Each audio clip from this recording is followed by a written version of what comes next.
Thank you, Mr. Chairman. And thank you all to our witnesses for showing up today and testifying before our panel.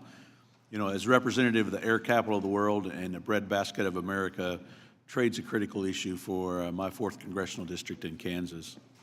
In fact, international trade supports 380,000 jobs in Kansas. And Canada and Mexico are 2 top trading partners worth roughly $4.9 billion in trade in 2017 and supports 110,000 of those jobs. That's why I'm proud to serve on the team to help get USMCA finalized in Congress and appreciate the opportunity to talk about it today. You know, since its inception, NAFTA was beneficial to my district, especially our farmers, ranchers, and aerospace manufacturers. However, as we've talked about earlier today, that over 20-year-old agreement was outdated and needed reform. The USMCA builds on NAFTA, and according to the International Trade Commission, will boost our GDP by $68 billion and create 176,000 new jobs.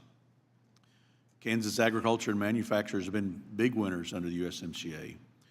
The deal increases and boosts and supports higher wages for manufacturing, provides new access for U.S. dairy, eggs, poultry, and sets unprecedented standards for agricultural biotechnology.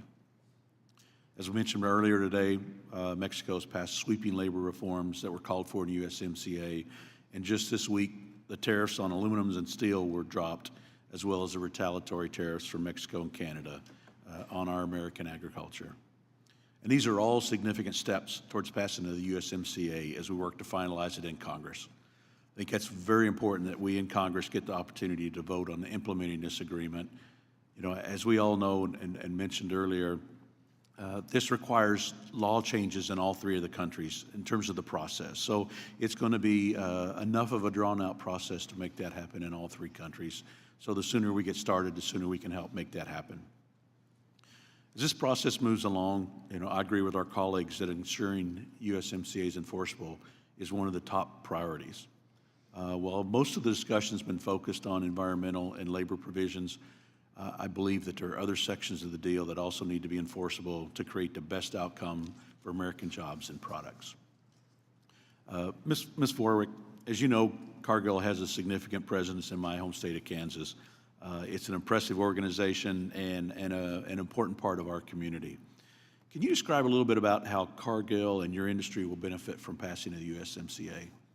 Certainly. Thank you very much, Congressman Estes, for the question. And indeed, our business in Kansas has been the poster child for how an integrated supply chain can be built and thrive under NAFTA.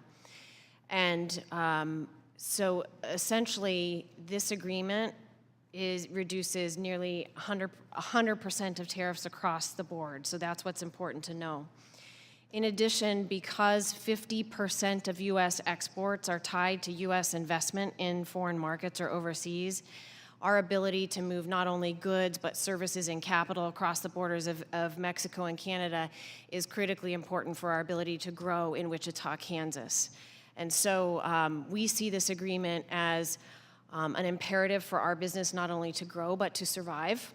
The measures that we would benefit from, the enhanced sanitary and phytosanitary measures that are considered best practice SPS plus, beyond World Trade Organization standards, will allow for an integrated supply chain where all 3 countries can agree on standards that are based on sound science. And that's absolutely critical for our business because food safety is our business. The fact that we have the best digital trade chapter, you'd be surprised. Our business is going digital. Our business is being disrupted by digital. So to have a strong digital trade chapter is absolutely critical. We have good regulatory practices. One that's quite practical are the customs procedures that have been put in place that will allow us to facilitate our movement of products across the board.